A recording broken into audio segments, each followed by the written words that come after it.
যুক্তরাষ্ট্রে কমছে ট্রাম্পের জনপ্রিয়তা। ৫০টি অঙ্গরাজ্যে একযোগে চলছে বিক্ষোভ। এদিকে যুক্তরাষ্ট্রের শিক্ষার্থীদের ভিসা বাতিলের ঘটনায় উদ্বেগ বাড়ছে। গাজায় ইসরায়েলি হামলা আরও জোরদার করা হয়েছে এবং ২৪ ঘন্টায় নিহত হয়েছে আরও ৫২ জন ফিলিস্তিনি। এদিকে আল আকসা মসজিদ ভাঙতে হিব্রু ভাষায় চালানো হচ্ছে প্রচারণা। অন্যদিকে ইতালির রোমে যুক্তরাষ্ট্র ও ইরানের দ্বিতীয় দফা পরোক্ষ আলোচনা শেষ। আগামী সপ্তাহে হবে তৃতীয় দফার আলোচনা। এদিকে আবার ইস্টার উপলক্ষে সোমবার পর্যন্ত যুদ্ধবিরতি ঘোষণা দিয়েছেন রুশ প্রেসিডেন্ট ভ্লাদিমির পুতিন। জানাবো সেই খবরও। ফিলিস্তিনের অবরুদ্ধ গাজা ভূখণ্ডে ইসরায়েলি হামলায় আরও ৫২ জন ফিলিস্তিনি নিহত হয়েছেন, আহত হয়েছেন আরও অনেকে। এর ফলে অবরুদ্ধ এই উপত্যকায় নিহতের মোট সংখ্যা ৫১,১৫০ ছাড়িয়ে গেছে। এরই মধ্যে হামাস জিম্মিদের মুক্তির বিনিময়ে ইসরায়েলের দেয়া সাময়িক যুদ্ধবিরতির প্রস্তাব নাকচ করে দেয়ায় উপত্যকাটিতে হামলা আরও জোরদার করার নির্দেশ দিয়েছেন ইসরায়েলের প্রধানমন্ত্রী বেনিয়ামিন নেতানিয়াহু। সৃষ্টি ঘটকের রিপোর্ট। একের পর এক ইসরায়েলি বাহিনীর হামলায় জর্জরিত ফিলিস্তিনের গাজা উপত্যকা। শনিবার অঞ্চলটির খান ইউনিস, আল মাওয়াসি, নুসেরাত শরণার্থী শিবির সহ পুরো গাজা জুড়ে ভয়াবহ হামলা চালায় ইসরায়েলের সেনারা। এতে হতাহত হন শতাধিক মানুষ। একদিকে হামলা, অন্যদিকে সীমান্তে ইসরায়েলের অবরোধে বন্ধ গাজায় ত্রাণ প্রবেশ। এ অবস্থায় ফিলিস্তিনি শিশুদের দিনে একবেলারও কম খাবার খেয়ে বেঁচে থাকতে হচ্ছে এবং পরবর্তী বেলার খাবার খুঁজে পেতে লড়াই করতে হচ্ছে। সবাই শুধু টিনজাত খাবার খাচ্ছে। গাজায় অপুষ্টি এবং কোনো কোনো জায়গায় নিশ্চিতভাবে দুর্ভিক্ষের ঘটনা ঘটছে। উপত্যকাটির ১২টি প্রধান দাতা গোষ্ঠীর নেতারা এক জরুরি সতর্কবার্তায় একথা বলেছেন। গত বৃহস্পতিবার দাতা গোষ্ঠীগুলোর এক যৌথ বিবৃতিতে বলা হয়, ৪৩টি আন্তর্জাতিক ও ফিলিস্তিনি সহায়তা গোষ্ঠীর প্রায় ৯৫% এরই মধ্যে গাজায় তাদের পরিষেবা স্থগিত বা বন্ধ করে দিয়েছে। এমন পরিস্থিতির মধ্যেই হামাস ইসরায়েলের দেয়া সাময়িক যুদ্ধবিরতির পরিবর্তে গাজায় থাকা জিম্মিদের মুক্তির প্রস্তাব নাকচ করে দেয়ায় উপত্যকাটিতে আরও জোরালো হামলা চালানোর নির্দেশ দিয়েছেন ইসরায়েলের প্রধানমন্ত্রী বেনিয়ামিন নেতানিয়াহু। আমেরিকান ইসরায়েল জিম্মি এডেন আলেকজান্ডারের সঙ্গে ফিলিস্তিনি গোষ্ঠী হামাসের সংযোগ বিচ্ছিন্ন হয়ে গেছে। তাকে হামাসের যে গার্ড নিরাপত্তা দিত তার মরদেহ উদ্ধার করা হয়েছে বলে জানিয়েছে হামাস। তবে এডেন আলেকজান্ডারের কোনো খবর পাওয়া যায়নি। ধারণা করা হচ্ছে ইসরায়েলের চালানো হামলায় নিহত হয়েছেন আলেকজান্ডার। তিনি ইসরায়েলি সেনাবাহিনীর সদস্য ছিলেন। এদিকে গাজায় যুদ্ধ বন্ধ করে হামাসের কাছে থাকা বাকি জিম্মিদের ফিরিয়ে আনার দাবিতে বিক্ষোভে উত্তাল ছিল ইসরায়েলের তেল আবিব শহর। শনিবারও এই আন্দোলন দমনে বিক্ষোভকারীদের ওপর চড়াও হয় পুলিশ। ধাওয়া আর পাল্টা ধাওয়ায় শহরটির রাস্তায় সৃষ্টি হয় চরম বিশৃঙ্খলা। মুসলিমদের তৃতীয় পবিত্র স্থান আল আকসা মসজিদ ভেঙে সেখানে ইহুদি মন্দির স্থাপনের পরিকল্পনা করছে ইসরায়েলের অবৈধ বসতি স্থাপনকারীরা। হিব্রু ভাষার বিভিন্ন প্ল্যাটফর্মে এ নিয়ে আলোচনা চালাচ্ছে তারা। এর প্রেক্ষিতে সতর্কতা জারি করেছে ফিলিস্তিনের পররাষ্ট্র ও প্রবাসী মন্ত্রণালয়। শনিবার সংবাদ মাধ্যম আল জাজিরার এক প্রতিবেদনে এই তথ্য জানানো হয়েছে। প্রতিবেদনে বলা হয়েছে, ব্যাপারে সতর্কতা দিয়ে ফিলিস্তিনি মন্ত্রণালয় সামাজিক যোগাযোগ মাধ্যমে এই তথ্য জানিয়েছে। ফিলিস্তিনি প্রধানমন্ত্রী মোহাম্মদ মুস্তাফাকে অধিকৃত পশ্চিম তীরের কয়েকটি ফিলিস্তিনি শহর ও গ্রাম পরিদর্শনের অনুমতি দেয়নি ইসরায়েলি কর্তৃপক্ষ। এসব শহর ও গ্রাম অবৈধ বসতি স্থাপনকারীদের লক্ষ্যবস্তুতে পরিণত হয়ে আসছে। বসতি ও দেয়াল প্রতিরোধ কমিশনের প্রধান মোয়ায়াত শাবান জানান, ইসরায়েল রামাল্লার পূর্বে অবস্থিত বুরকা ও দের দিবওয়ান এবং নাবলুসের দক্ষিণে দোমা ও কুসরা গ্রামগুলোতে প্রধানমন্ত্রী মোস্তফা সফরের জন্য প্রয়োজনীয় সমন্বয় করতে অস্বীকৃতি জানিয়েছে। এই এলাকাগুলোর সাধারণ মানুষ গত কয়েক মাস ধরে অবৈধ বসতি স্থাপনকারীদের সহিংস আক্রমণ ও ইসরায়েলি সেনাবাহিনীর উপস্থিতির মুখোমুখি হচ্ছেন।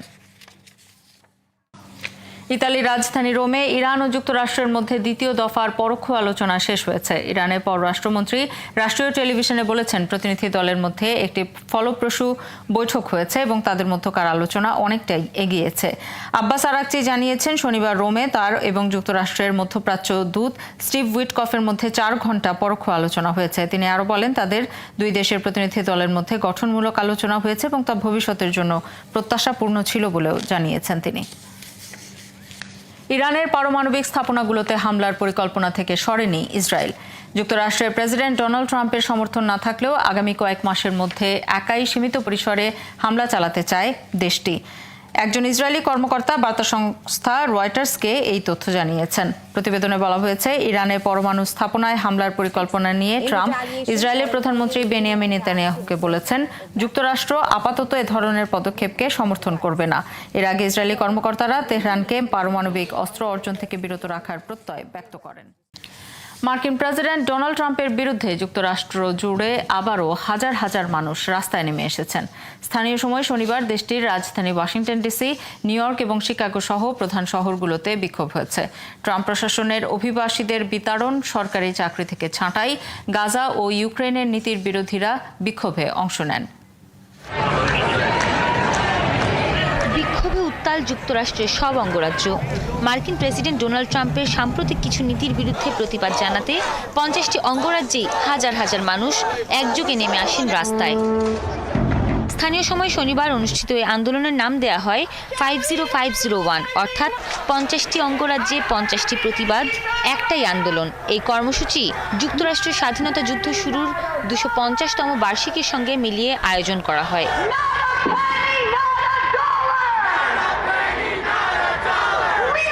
এদিনের বিক্ষোভের কেন্দ্রবিন্দুতে ছিল অভিবাসন ও সরকারি ব্যয়ের কাটছাঁটের ইস্যুটি। হোয়াইট হাউসের সামনে সহ যুক্তরাষ্ট্রের বহু শহরের কেন্দ্রস্থলে, এমনকি কিছু টেসলা শোরুমের সামনেও বিক্ষোভ অনুষ্ঠিত হয়।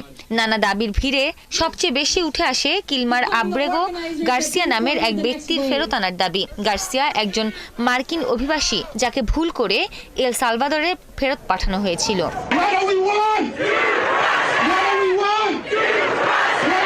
প্রতিবাদকারীরা ডিপার্টমেন্ট অফ গভর্নমেন্ট এফিসিয়েন্সি নামক ট্রাম্প প্রশাসনের প্রকল্পের বিরুদ্ধেও কথা বলেন। সরকারি ব্যয় এবং চাকরি কমানোর উদ্দেশ্যে এই সংস্থাটি তৈরি করা হয়েছে। এ ধরনের পদক্ষেপকে অনেকেই গণতান্ত্রিক কাঠামোর জন্য হুমকি হিসেবে দেখছেন। এদিকে শনিবার যুক্তরাষ্ট্র জুড়ে বিক্ষোভগুলো বেশিরভাগ ক্ষেত্রেই শান্তিপূর্ণ হলেও কিছু জায়গায় উত্তেজনা দেখা দিয়েছে। ম্যাসাচুসেটসের লেক্সিংটন ও কনকর্ড যুদ্ধের স্মরণে আয়োজিত অনুষ্ঠানেও দেখা গেছে এই বিক্ষোভের ঢেউ। এটি আমাদের স্বাধীনতার জন্য আরেকটা কঠিন সময়। আমি আমার নাতিদের শেখাতে চেয়েছি এদেশ কিভাবে গড়ে উঠেছিল এবং কখনো কখনো স্বাধীনতার জন্য লড়াই করতেই হয়। এদিকে জনমত জরিপে ট্রাম্পের জনপ্রিয়তা কমেছে। গ্যালাপের সর্বশেষ জরিপ অনুযায়ী ট্রাম্পের জনপ্রিয়তা কমে দাঁড়িয়েছে 45%, যেখানে গত জানুয়ারিতে দ্বিতীয় দফায় প্রেসিডেন্ট হিসেবে দায়িত্ব নেওয়ার শুরুতেই হার ছিল 47%। একই সময় 1952 থেকে 2020 সাল পর্যন্ত যে কোনো প্রেসিডেন্টের গড় প্রথম কোয়ার্টার জনপ্রিয়তা ছিল 60%। মার্কিন প্রশাসনকে ব্যবসার মতো পরিচালনার উদ্দেশ্যে সরকারি কর্মীদের শ্রেণীবিন্যাসে পরিবর্তন আনতে যাচ্ছেন প্রেসিডেন্ট ডোনাল্ড ট্রাম্প। সামাজিক যোগাযোগ মাধ্যমে ট্রাম্প বলেছেন, নীতি নির্ধারণে কাজ করা ক্যারিয়ার সরকারি কর্মীদের এখন থেকে শিডিউল পলিসি ক্যারিয়ার শ্রেণীতে অন্তর্ভুক্ত করা হবে। নতুন সিদ্ধান্তে সন্তুষ্টি প্রকাশ করে মার্কিন প্রেসিডেন্ট বলেছেন, অবশেষে ফেডারেল সরকারকে ব্যবসা প্রতিষ্ঠানের মতো পরিচালনা করা যাবে। এদিকে শুক্রবার এই ঘোষণার পর উদ্বেগ প্রকাশ করে প্রশাসনিক বিশেষজ্ঞরা বলেছেন, নতুন সিদ্ধান্ত বাস্তবায়িত হলে আরও সহজে ব্যাপক হারে কর্মী ছাঁটাই করতে পারবেন ট্রাম্প। এই পরিবর্তনের ফলে অসংখ্য ব্যক্তি এমপ্লয়ি আউটউইলে পরিণত হবেন, যার অর্থ হচ্ছে সরকারি চাকরির ঐতিহ্যবাহী সুরক্ষা সুবিধা তারা আর পাবেন না, বরং কর্মী ছাঁটাই বা নতুন লোক নিয়োগে ঊর্ধ্বতনরা প্রায় জবাবদিহির আওতার বাইরে থাকবেন। যুক্তরাষ্ট্রের লাগাতার শিক্ষা ভিসা বাতিলে সেই দেশটিতে পড়াশোনা করা বিদেশি শিক্ষার্থীদের মধ্যে উদ্বেগ বাড়ছে। আটকের ঝুঁকিতে রয়েছেন তারা। এজন্য ট্রাম্প প্রশাসনের বিরুদ্ধে আদালতে গেছেন শিক্ষার্থীরা। সরকার থেকে 300 শিক্ষার্থীর ভিসা বাতিলের কথা বলা হলেও বাস্তবে এর সংখ্যা 1,500-এর কাছাকাছি। ভিসা বাতিল হওয়া বেশিরভাগ শিক্ষার্থীরা গাজায় আগ্রাসন বিরোধী আন্দোলনে জড়িত ছিলেন। ডোনাল্ড ট্রাম্প দ্বিতীয়বার যুক্তরাষ্ট্রের প্রেসিডেন্ট হিসেবে দায়িত্ব নেওয়ার পর থেকে শত শত শিক্ষার্থীর ভিসা বাতিল করেছে দেশটির ইমিগ্রেশন কর্তৃপক্ষ। এদের মধ্যে অনেককে আটকও করা হয়েছে। ভিসা বাতিল ও আটক শিক্ষার্থীদের বেশিরভাগ গাজায় ইসরায়েলের নৃশংস হামলার প্রতিবাদে গত বছর যুক্তরাষ্ট্রের বিভিন্ন বিশ্ববিদ্যালয়ে সংগঠিত ফিলিস্তিনপন্থী আন্দোলনে অংশ নিয়েছিলেন। ট্রাম্প প্রশাসনের দাবি, এসব শিক্ষার্থী ক্যাম্পাসে ইহুদি বিদ্বেষ ও হামাসপন্থী মতাদর্শ ছড়াচ্ছেন। তবে শিক্ষার্থীরা এই অভিযোগ নাকচ করেছেন। যুদ্ধবিরোধী আন্দোলনে অনেক ইহুদি অধিকার কর্মী ও সংগঠন রয়েছে। মার্চের শেষ দিকে যুক্তরাষ্ট্রের পররাষ্ট্রমন্ত্রী মার্কো রুবিও জানান, প্রশাসন আনুমানিক ৩০০ শিক্ষার্থীর ছাত্র ভিসা বাতিল করেছে। তবে ভিন্ন কয়েকটি পরিসংখ্যানে বলা হয়েছে অন্তত ১,০০০ শিক্ষার্থীর ভিসা বাতিল হয়েছে। ন্যাশনাল ফরেন স্টুডেন্টস অ্যাডভাইজারি সংস্থা নাফসার হিসাব অনুযায়ী ১৭ এপ্রিল পর্যন্ত প্রায় ১,৪০০ শিক্ষার্থীকে যুক্তরাষ্ট্র থেকে বহিষ্কারের মুখোমুখি হতে হয়েছে। লাগাতার ভিসা বাতিলে উদ্বিগ্ন হয়ে যুক্তরাষ্ট্রে ভিসা বাতিলের ঘটনায় ট্রাম্প প্রশাসনের বিরুদ্ধে আদালতে গেছেন আন্তর্জাতিক শিক্ষার্থীরা। এরই মধ্যে এই মামলায় ১৩০ জনের বেশি শিক্ষার্থী যোগ দিয়েছেন। প্রাথমিকভাবে জর্জিয়া অঙ্গরাজ্যে ১১ জন শিক্ষার্থী মামলা করেন, পরে আরও ১১৬ জন এতে যোগ দেন। জর্জিয়াতে শিক্ষার্থীরা জানান, ভিসা বাতিলের কারণে তারা গ্রেপ্তার, আটক বা নির্বাসনের ঝুঁকিতে পড়েছেন। তাদের অভিযোগ, বেআইনিভাবে ও হঠাৎ করেই তাদের ভিসা বাতিল করে দেওয়া হয়েছে, ফলে যুক্তরাষ্ট্রে তাদের অবস্থান ঝুঁকিতে পড়েছে। ভিসা বাতিল করা হলেও কোনো কারণ জানানো হয়নি। শিক্ষার্থীরা আরও জানান, বিভিন্ন শিক্ষা প্রতিষ্ঠানকে অর্থায়ন বন্ধের হুমকি দিয়ে ভিসা বাতিলের সিদ্ধান্ত কার্যকর করছে ট্রাম্প প্রশাসন। এতে আন্তর্জাতিক শিক্ষার্থীদের মধ্যে উদ্বেগ ও ভীতি ছড়িয়ে পড়েছে। যুক্তরাষ্ট্রের সুপ্রিম কোর্ট ট্রাম্প প্রশাসনকে ভেনেজুয়েলার অভিযুক্ত গ্যাং সদস্যদের দেশে ফেরত পাঠানোর প্রক্রিয়া আপাতত স্থগিত রাখার নির্দেশ দিয়েছে। শনিবার সুপ্রিম কোর্ট সরকারকে এই নির্দেশ দেয়। সংবাদ মাধ্যম বিবিসির এক প্রতিবেদনে এই তথ্য জানানো হয়েছে। প্রতিবেদনে বলা হয়েছে, উত্তর টেক্সাসে আটক ভেনেজুয়েলানদের ফেরত পাঠানোর পরিকল্পনার বিরুদ্ধে একটি মানবাধিকার সংগঠন মামলা করলে আদালত নির্দেশ দেয়, পরবর্তী আদেশ না দেয়া পর্যন্ত কোনো বন্দীকে যেন ফেরত পাঠানো না হয়। President Donald Trump Venezuelan gang Tren de আরাহুয়ার সদস্যদের যুক্তরাষ্ট্রে আক্রমণ, হামলার চেষ্টা এবং হুমকি দেওয়ার অভিযোগে অভিযুক্ত করেছেন। ট্রাম্প তাদের বিরুদ্ধে ১৯৯৮ সালের বহির্শত্রু নিয়ন্ত্রণ এলিয়েন এনিমিজ অ্যাক্ট ব্যবহার করেন।